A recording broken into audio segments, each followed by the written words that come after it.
한국에 있는 대부분의 부모들은 제대로 부모 교육을 받아본 적이 없습니다.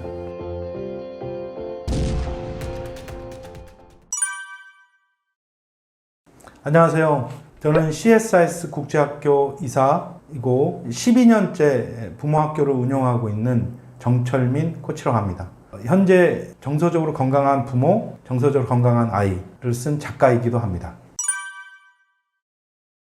부모님들이 의외로 어쩌다 부모님이 된 부모님들이 많습니다. 제대로 교육을 받지 못하고 부모가 된 거죠. 그래서 부모가 되기 위해서 필요한 양육 철학, 자녀 양육 스킬, 또 자녀를 키우면서 일어나는 스트레스를 어떻게 관리해야 될지를 모르는 경우가 많습니다. 한국에 있는 대부분의 부모들은 제대로 부모 교육을 받아본 적이 없습니다. 그래서 이런 부분에 대해서 양육 철학과 자녀 양육 스킬과 자녀를 키울 때 일어나는 다양한 스트레스를 어떻게 관리해야 될지 이것들을 교육합니다.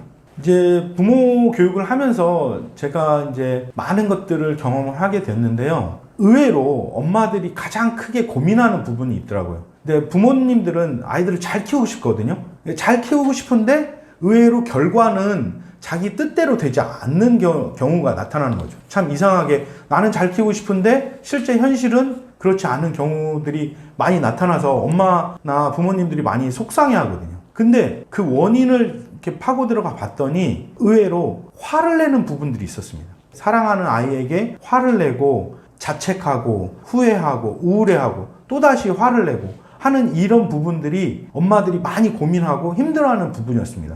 처음에는 이런 부분이 단지 몇몇 엄마의 문제인지 알았거든요. 그런데 그런 게 아니더라고요. 이게 어떻게 보면 이제 집집마다 일어나는 현상이고 또 엄마들이 대놓고 이야기를 못하는 부분, 소가리를 하는 부분이었습니다. 그래서 이런 부분을 어떻게 이제 도와줄까? 또 이 엄마들이 이 자신도 모르게 화를 내고 자책하고 우울해하고 또 화를 내는 이런 부분을 어떻게 해결할 수 있을까? 그걸 같이 고민하고 해결 방법을 찾다가 이 책을 쓰게 되었고, 뭐 부끄럽지만 저 역시 헐크 같은 아빠였거든요. 아이들에게 나도 모르게 화를 내고 자책하고 후회하는, 저부터 이런 문제를 겪고 있었기 때문에 이 부모님들에게 이제 도움을 주고자 이제 책을 쓰고 교육을 하게 된 겁니다.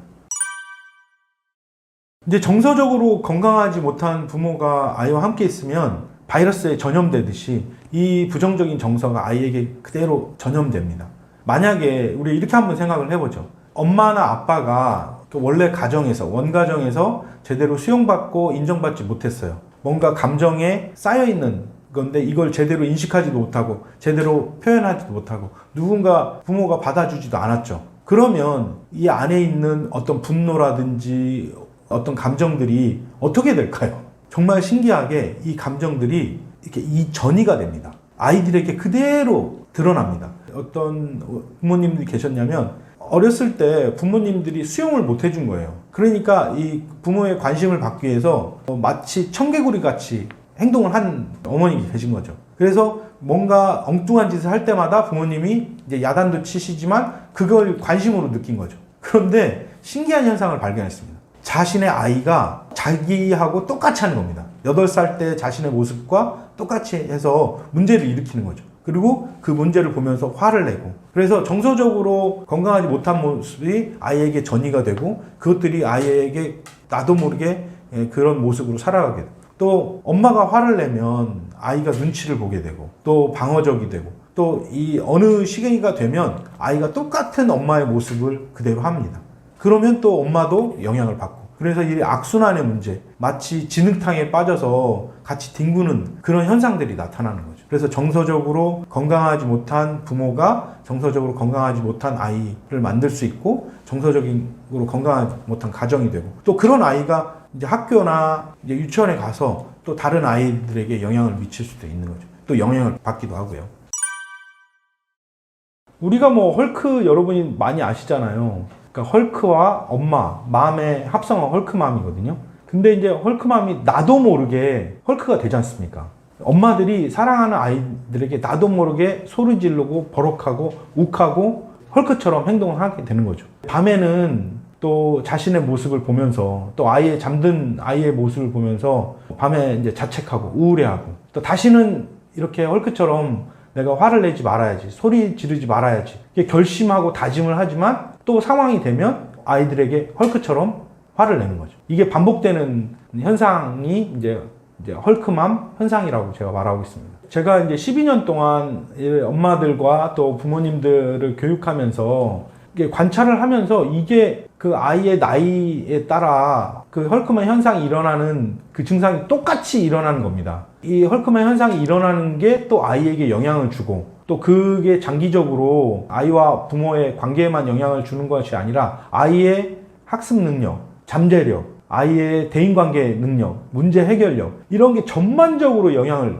주는 것을 발견했어요. 그래서 이 헐크맘 현상을 5단계로 나눴습니다. 1단계는 엄마들이 아이를 낳고 육아를 시작하는 이제 0세부터 3세까지의 그런 시기입니다. 이럴 때 엄마들이 우라가 축적됩니다. 화가, 분노가 온몸에 축적되는 시기고요. 그리고 이제 4세부터 7세, 이제 어린이집이나 유치원에 다니는 나도 모르게 이 우라가 아이들에게 가장 사랑스러운 아이에게 또 편안한 아이에게 엄마가 가지고 있던 분노가 폭발이 되는 겁니다. 이때 4세에서 7세는 또 어떤 시기냐면 아이들의 자율성, 또 잠재력이 개발된 거, 뭔가 자기가 스스로 한번 해보고 싶고 잘해보고 싶고 엄마한테 인정받고 싶고 이런데 이때 아이들은 되게 미숙하거든요. 실수를 많이 하고 또 자기 고집이 세지는 이 시기에 엄마들이 그런 모습을 보면서 쌓였던 분노들이 폭발되는 그런 시기가 이제 헐크맘 2단계입니다. 또 이제 헐크맘 3단계는 본격적으로 아이들이 초등학교에 들어갑니다. 초등학교에 들어가면 이제 한국에서는 학습에 이제 집중하게 되는 그런 시기입니다. 학습의 퍼포먼스가 나타나는 시기인데 이때 엄마들이 다시 한번 또 학습이 제대로 안 될 때 또 엄마들의 그 기대와 기준에 못 미칠 때 이제 헐크가 되는 거죠. 이때를 헐크맘 3단계라고 하고요. 근데 이제 헐크맘 2단계 때는 낮에는 버럭하고 밤 자책 이 현상이 일어나는데 헐크맘 3단계 일어나면 이것들이 계속 반복되면서 일상화가 됩니다. 그래서 버럭의 일상화 시기라고 할 수 있습니다. 그래서 엄마들이 이 시기에는 나중에 이제 어떻게 할 수가 없으니까 고치기도 어려우니까 그냥 자기의 성격으로 받아들이는 그런 시기라고 말씀드릴 수 있습니다. 그리고 이제 문제가 이제 되는 거는 이제 헐크맘 4단계부터 문제가 됩니다. 소위 말하는 우리가 사춘기에 들어가는 중학생이 되는 그런 시기인데 우리가 이렇게 생각해요. 사춘기니까 아이들이 화를 내는 거야. 아이들이 이상해지는 거야. 그렇지 않습니다. 제가 관찰한 바에는 헐크맘 2단계, 3단계를 거치니까 아이들이 엄마와 똑같은 모습을 보이는 겁니다. 아니면 이렇게 약한 아이들은 방어적이거나 무기력한 모습을 보이는 거죠. 이때부터 이제 엄마들이 이제 놀라기 시작하는 겁니다. 그리고 이제 헐크맘 4단계를 지나면 이때가 저는 3단계, 4단계가 가장 마지노선이라는데 헐크맘 4단계를 지나면 이제 헐크맘 5단계 아이들이 엄마에게 철벽 방어벽을 칩니다. 그래서 엄마가 뭔가 얘기하려고 해도 과민하게 반응하고 공부했니? 이렇게 물어보면 내가 알아서 할 거야 이렇게 하고 그래서 엄마들이 오히려 눈치를 보는 거죠. 왜? 이때부터는 이제 대학 입시라든지 이제 학업에 이제 몰입을 해야 되니까 아이들에게 눈치를 보는 시기 이게 헐크맘 5단계 이렇게 돼 있습니다. 엄마들이 양육 철학을 배워야 됩니다. 이제 첫 번째는 자녀 영양 철학을 배워야 됩니다. 두 번째는 양육 스킬을 배워야 됩니다. 아이의 성장 단계에 따라 필요한 양육 스킬들이 있습니다. 또 세 번째는 양육 스트레스 관리를 배워야 됩니다. 근데 이걸 못 배웠다는 거죠. 자, 첫 번째 양육 철학에 관해서는 한국에서 가장 강력하게 작동하고 있는 지금 현재 양육 철학이 있습니다. 그게 뭔지 아십니까? 옆집 엄마 따라하기 양육 철학입니다. 그런데 옆집 엄마 따라하면 다 망합니다. 지금 옆집 엄마 따라해서 문제입니다. 자, 엄마들이 주로 자녀 양육에 대한 정보, 자녀 교육에 대한 정보를 어디서 얻습니까? 다 옆집 엄마들에서 얻어요. 내 아이는 다를 수가 있어요. 그리고 내 상황은 다를 수가 있어요. 아이의 기질, 특성, 성장 단계, 주어진 상황, 아이의 컨디션, 또 엄마의 상황, 컨디션, 기질, 이게 다 달라요. 그래서 옆집 엄마 따라하면 망하는 거예요. 그게 망하는 겁니다. 그리고 이제 양육 철학에서 나는 진짜 어떤 엄마가 되고 싶으냐. 또 나는 어떤 엄마이냐. 그리고 중요한 거 하나. 나는 어떤 딸이었냐. 이런 것들이 종합적으로 이 양육 철학에 영향을 미치거든요. 그래서 이런 것들을 다시 재정립해 봐야 된다. 이렇게 말씀을 드리고 두 번째는 엄마들이 배워야 될 게 양육 스킬이에요. 그 중에서도 제가 가장 강조하는 양육 스킬이 관찰입니다. 제발 관찰하세요. 아이를. 관찰을 안 해요. 관찰을 어떻게 남편과 아내가, 제 관점에서는 어떻게 부모가 아이를 관찰할지, 관찰 워크숍을 하라고 제가 말씀을 드리고 싶습니다. 어떻게 하는 방법도 알려드리고요. 일단 부모가 관찰해야 되고, 두 번째가 중요한 게 경청해야 됩니다. 제가 부모 교육을 하면서 부모님들에게 가장 강조하는 것들이 있습니다. 제발 좀 2분만 아이 눈을 바라보고 집중해서 경청해 주세요. 대부분의 엄마들이 깜짝 놀랍니다. 왜? 이렇게 안 하시거든요. 2분만 집중해도 아이의 얼굴 표정이 달라지고 아이가 얼마나 사랑스러운 눈으로 나 자신을 엄마를 바라보는지 그것들을 발견하시라는 거예요. 그리고 그때 그렇게 했을 때 어떤 변화가 일어나는지를 찾아보세요. 또 세 번째는 아이 메시지 스킬입니다. 아이 메시지라고 하니까 어떤 엄마가 저한테 그러시더라고요. 아이 메시지가 아이에게 하는 메시지인가요? 물론 맞죠. 아이 메시지는 아이에게 하는 메시지입니다. 그런데 진짜 아이 메시지는 나, 아이, 영어로 우리 아이죠. 아이, 내가 주어가 되는 메시지입니다. 이거를 어떻게 효과적으로 하느냐. 부모가 자녀 양육하는데 가장 중요한 스킬이 있습니다. 누구의 문제인지 분별하는 스킬이에요. 그러니까 이게 만약에 부모 자신이 해결해야 될 문제야. 또 이 문제는 아이가 해결해야 될 문제야. 이걸 분별을 못해요, 지금. 분별을 못하니까 부모가 해결해야 될 문제를 아이에게 전가시키고 아이가 해결해야 될 문제를 부모가 떠맡고 이런 현상이 있어요. 그래서 저희가 부모 교육을 하면서 가장 중요한 스킬을 누구의 문제인지 분별하는 스킬을 가르치거든요. 근데 이것만 해도 문제의 70, 80%가 해결이 됩니다. 그리고 이게 안 되면 아이의 문제인지 부모의 문제인지 분별이 안 되면 결국은 헐크맘이 되고 아이와 정서적으로 건강하지 못한 관계가 일어납니다.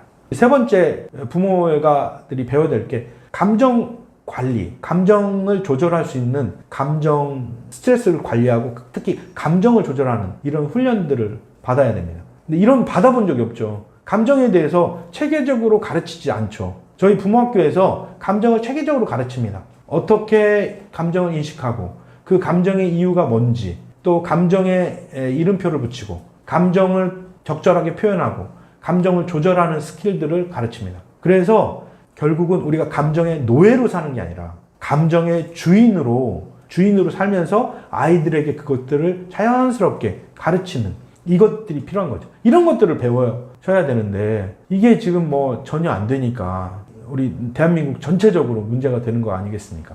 이런 것들을 제대로 배우지 못하니까 양육 철학이 제대로 없어서 옆집 엄마 따라하고 양육 스킬이 없으니까 아이들을 어떻게 다뤄야 될지 모르게 당황스럽고 또 아이들은 성장하는데 거기 제대로 코칭이나 지원을 제대로 못하고 어떻게 자녀 양육 스트레스를 관리해야 될지 모르고 감정을 조절하지 못하니까 정서적으로 건강하지 못한 문제들이 발생하고 그래서 이제 이런 것들에 대해서 이제 제대로 배울 때 정서적으로 건강한 부모가 되는 거죠. 그게 정서적으로 건강한 아이로 되는 겁니다. 우리가 정서적으로 건강한 사람이 부모 역할, 엄마 역할을 할 때 정서적으로 건강한 부모가 되고 정서적으로 건강한 아이가로 키울 수 있게 영향을 주는 겁니다.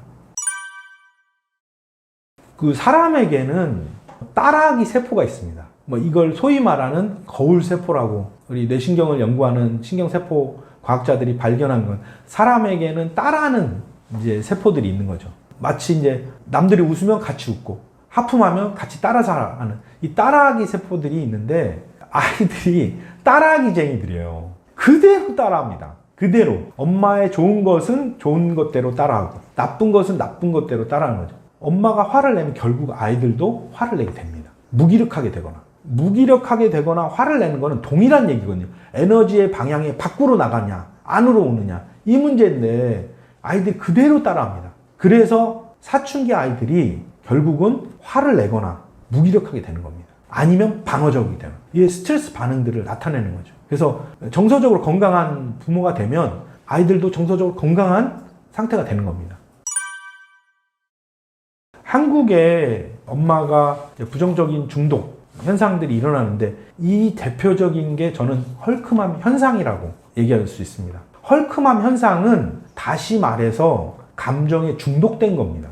분노의 감정에 중독된 거고 자책의 감정에 중독된 겁니다. 이게 반복적으로 일어나는 거죠. 분노하고 후회하고 자책하고 우울해하고 또 분노하고, 이게 이제는 어떤 상황만 되면 자동적으로 일어나는데 결국은 이걸 헐크맘 현상이라고 했지만 사실은 감정 중독 상태다. 우리가 중독이라고 하면 결국 예를 들면 마약 중독, 알코올 중독, 무슨 중독, 뭐 여러 가지 중독 현상은 뇌 과학자들이 말하는 바에 따르면 뇌에서 그 상황에 대해서 신경 전달 물질이 나오는 거거든요. 그 신경 전달 물질이 온몸을 휘감으면 그 중독 상태가 이제 계속 느끼고 싶어 하는 거죠. 우리가 설탕을 먹으면 설탕에 관련된 신경 전달 물질이 나와서 기분이 좋아지는 거죠. 그 당이 떨어지면 다시 우울해지거나 화가 나는 현상이 일어나는데, 이 감정 중독 상태에 지금 엄마들이 빠져 있다. 두 번째는 우리가 이제 엄마들의 체력과 컨디션에 가장 영향을 주는 요소가 뭐냐면 저는 음식이라고 해요. 근데 음식 중에서도 자, 생각해 보세요. 어머니들이 아이를 낳고 제대로 영양을 섭취하셨나요? 균형 있는 영양 관리를 하셨나요? 안 하셨죠. 그때 먹은 게 뭐예요? 결국 달달한 카라멜 마키아토, 김밥, 탄수화물 음식들, 이런 것들만 섭취하셨죠. 왜? 시간이 없고 빨리 이제 먹어야 되고, 그 당시에는 순간적으로 기분을 끌어올리고 체력을, 컨디션을 회복시켜 주는 것 같으니까 그렇게 했는데 결국 그 탄수화물에 중독된 거죠. 그래서 탄수화물에 중독되면 어떤 문제가 발생하냐면 혈당 스파이크가 일어납니다. 혈당 스파이크가 일어났다가 혈당이 떨어지는 때, 그 떨어지는 단계에서, 혈당이 저하되는 단계에서 우울감도 나타나고 분노도 나타나고 피로감도 나타납니다. 여러분 많이 경험하셨어요. 거의 혈당 스파이크 현상들에 대한 부작용들이, 여러분 헐크맘을 겪는 분들은 대부분 그 부작용을 겪고 있습니다. 그래서 일단 체력을 관리하세요. 혈당 스파이크 중독, 혈당 중독, 당 중독, 여기에서 지금 엄마들이 계신 겁니다. 여기서 벗어나셔야 됩니다. 결국은 엄마도 아이를 사랑하고 아이들도 엄마를 사랑하거든요. 특히 아이들은 엄마를 사랑합니다. 어떻게 보면 무조건적으로 엄마를 사랑하고 엄마를 의지합니다. 그런데 만약에 우리가 헐크맘 2단계에 들어갔다고 칩시다. 그러면 엄마가 화를 내는데 자기는 이유도 모르고 그 엄마에 대해서 조금씩 거리감을 두지 않겠어요? 방어막을 쳐야 되지 않겠어요? 그리고 이제 엄마를 사랑해서 공부도 하고 엄마를 사랑해서 뭔가를 하는데 거기서 엄마가 자기는 최선을 다했다고 생각하고, 그 아이 입장에서 우리가 보면 최선을 다한 겁니다. 엄마의 기준으로 보면 항상 못마땅하고 기준에 못 미치고 기대에 못 미치지만 그 아이 입장에서는 그 상황에서는 최선을 다한 거거든요. 그런 상황에서 엄마가 화를 내게 되면 점점 이제 거리를 두게 되고, 내가 왜 이러지? 엄마가 왜 이러지? 또 그러면서 거리를 점점 두게 되고, 이제 머리가 굵어지면 엄마가 본격적으로 이제 헐크맘 4단계에서는 거리를 이제 본격적으로 두게 되는 거죠. 대한민국 엄마들이 화를 내는 이유는 정말 아주 복합적입니다. 아주 복합적인데, 예를 들면 원 가정에서부터 수용이나 인정을 받아본 엄마는 많지 않아요. 많지 않고, 그러다 보니까 나도 아이를 어떻게 수용해주고 받아줘야 될지 잘 모르는 거예요. 또 수용하고 받아주기만 해야 될 게 아니라 통제를 해줘야 되거든요. 근데 어떻게 해줘야 될지 모르는 거예요. 자, 우리가 사람이 자기가 상황이 이해가 안 되고 어떻게 통제를 해야 될지 모르면 어떤 감정이 생기냐면 분노의 감정이 먼저 생깁니다. 그래서 사실 상황을 어떻게 아이를 통제해야 될지, 어떻게 돌봐줘야 될지 잘 모르는 상황, 이런 상황이 생기니까 화가 나는 거고요. 두 번째는, 자, 이렇게 한번 생각해 보시면 될 것 같아요. 우리 대한민국 엄마들이 과연 엄마가 되기 위해서 교육을 받아본 적이 있냐 물어보는 거죠. 제가 엄마들한테 오히려 여쭤보고 싶어요. 교육을 받아본 적이 있냐. 한국의 여성들은 엄마가 되기 위해서 안타깝게도 교육을 받아본 적이 없습니다.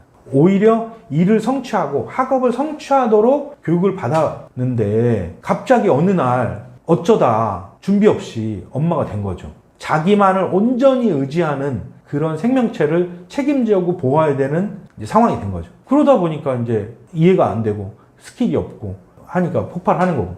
또 세 번째가 있습니다. 대한민국 엄마들이 체력이 약해요. 뭐 체력장을 한 것도 아니고 특별히 이 체력의 문제입니다. 제가 엄마들한테 가장 이 부모 교육하고 이 헐크맘 현상에서 벗어나기 위해서 가장 넘버원으로 강조하는 게 뭐냐면 엄마의 체력과 컨디션입니다. 심지어는 자기가 어떤 체력인지, 지금 상태가 어떤지를 몰라요. 그러니까 우리가 체력이 안 좋고 컨디션이 안 좋으면 짜증이 나고 화가 나는 건 당연한 거 아닙니까? 그런데 시기가 있어요. 엄마들이 폭발하는 시기, 하루에 4시에서 6시입니다. 8시에서 10시입니다. 이때 폭발하는 거예요. 또 이제 다른 상황이 있다면 아침 8시에서 9시, 등원할 때, 하원할 때, 재우기 전에, 요때 엄마의 체력이 방전된 상태에서 컨디션이 안 좋은 상태에서 폭발하는 거죠. 이제 이런 요인도 있고, 또 이제 제가 정리해 놓은 이제 화면을 보시면 다양한 요인이 있습니다. 특히 우리나라 엄마들은 그게 워킹맘이든 전업맘이든 아이를 낳고 나서 이 호르몬 분비나 전혀 지금까지 경험하지 못한 상황을 경험하면서 체력적 한계 또 이런 걸 경험하면서 이제 감정의 기복이 생깁니다. 이런 상황에 제가 또 엄마들한테 여쭤보고 싶어요. 감정을 어떻게 다뤄야 되는지 배워본 적이 있나요? 학교에서? 아니면 사회에서? 그냥 우리가 그러잖아요. 참아라. 참을 있잖아요. 살인을 면한다. 참는 것만 배웠지 어떻게 건강하게 자신의 감정을 표출하고 관리할지를 몰란 거죠. 그러니까 이런 상황들이 종합적으로 복합적으로 사회 문제 또 남편이 얼마나 도와주는지 그 문제 또 이런 문제하고 같이 겹치면서 화를 내게 될 수밖에 없는 거예요. 그러니까 화를 안 내는 엄마가 이상한 거죠. 저는 오히려 그렇게 봅니다. 그래서 엄마들에게 제가 얘기합니다. 자책하지 마라. 이게 당신들 잘못은 아니다. 그리고 지금부터 시작하자. 지금부터 우리가 부모 교육 받고 어떻게 아이를 다뤄야 될지 교육 받고 또 어떻게 자신의 감정을 다뤄야 될지 훈련하고 또 어떻게 자신의 컨디션과 체력을 잘 유지해야 될지 그 인식할지 이걸 이제 알면 헐크맘에서 탈출하게 되는 거죠. 아이를 사랑하지 않는 엄마는 없습니다. 그런데 언제 내가 헐크가 되는지 어떻게 이런 다양한 문제들을 다뤄야 될지 그런 걸 모르는 엄마들은 대부분입니다. 정서가 건강한 아이로 키우기 위해서 좀 부모들이 알아야 될 것들이 일단은 여러 가지 상황이 있지만 아이들의 기분, 생각, 욕구를 좀 파악해라. 평소부터 좀 관찰을 해라. 어떤 기분 상태인지, 어떤 생각 상태인지, 어떤 욕구가 있는지 이 세 가지를 파악하면 쉽게 아이들을 정서적으로 건강한 아이로 키울 수 있습니다. 아이들은 약하죠. 상황과 환경 변화에 대해 감정 기복이 어른보다 더 심하게 일어납니다. 그러니까 내면의 그 방어 기제가 약하기 때문에 그렇죠. 그래서 이제 예를 들면 제가 이래요. 이제 중학교 3학년 여자아이가 미장원에 갔다 왔어요. 그럼 미장원에 갔다 와서 엄마한테 그래요. 나 학교 안 가! 이렇게. 그러면 대부분 엄마들이 제가 왜 미쳤나? 학교 안 간다고 그래? 아니면 야단을 치거나. 근데 지금 이 학교 안 가, 이 말 표현에는 거기에는 기분과 생각과 욕구가 담겨져 있는 거거든요. 그래서 다른 게 아니라 마음을 좀 받아줘야 되는 거죠. 이 기분과 생각과 욕구에 따라 아, 지금 네가 화가 났구나. 아, 지금 화가 나서 학교에 안 간다고 그런 마음, 생각이 드는구나. 아, 이 아이가 진짜 학교에 안 간다는 이유는 학교 가서 친구들한테 잘 보이고 싶고 이뻐 보이고 싶고 잘 이렇게 자기를 모습을 좋게 보여주고 싶은데 그게 자기 마음대로 안 됐으니까 학교 안 간다고 그러고 화를 내는 거구나. 부모가 이렇게 이제 알아야 되는 거죠. 이 상황을. 이 상황을 알면 아, 그래. 마음을 받아줄 건 받아줘서 마음 받아주고 행동은 조절해주고 통제를 할 수 있는 거거든요. 이게 자녀 양육에서 가장 핵심적인 겁니다. 근데 이게 지금 안 되는 거예요. 그래서 기분과 생각과 욕구를 잘 파악해서 마음은 받아주고 행동은 조절하고 통제해라. 이걸 알면 정서적으로 건강한 아이로 자랍니다. 저는 이제 오늘 이렇게 구독자분들과 이렇게 만나게 해서 영광이고요. 제가 이제 말씀드리고 싶은 거는 가장 중요한 건 엄마들, 이 방송을 듣는 엄마들에게 말씀을 드리고 싶은 거는 누구나 헐크맘을 겪어요. 내 문제만은 아니에요. 제가 이렇게 말합니다. 아, 대한민국 집집마다 방광복국에 다 헐크맘입니다. 그럼 일단 안심을 하세요. 아, 나만 그런 게 아니구나. 일단 안심하십시오. 당신만 그런 게 아닙니다. 그리고 당신이 좋은 엄마가 아니라서 그런 것도 아닙니다. 여러분은 이미 좋은 엄마입니다. 그런데 언제 화를 내는지 어떻게 이것들을 조절해야 되는지 그걸 이유를 몰랐고 이 헐크맘 진상을 겪었을 뿐입니다. 그리고 이걸 어떻게 해결해야 될지를 알지 못했을 뿐입니다. 여러분 이미 좋은 엄마입니다. 그래서 여러분 자책하지 마십시오. 자책을 하게 되면 새로운 뇌신경 회로를 만들 수가 없습니다. 진짜 정서적으로 건강한 엄마로 살기 위해서 습관이 만들어져야 되고 새로운 생각을 해야 되고 기분을 조절해야 되는데, 이러려면 뇌신경 회로를 새롭게 만들어야 되는데 자책을 하게 되면 만들 수가 없습니다. 그래서 여러분이 이미 좋은 엄마다, 자책하지 마세요, 그렇게 말씀을 드리고 싶습니다.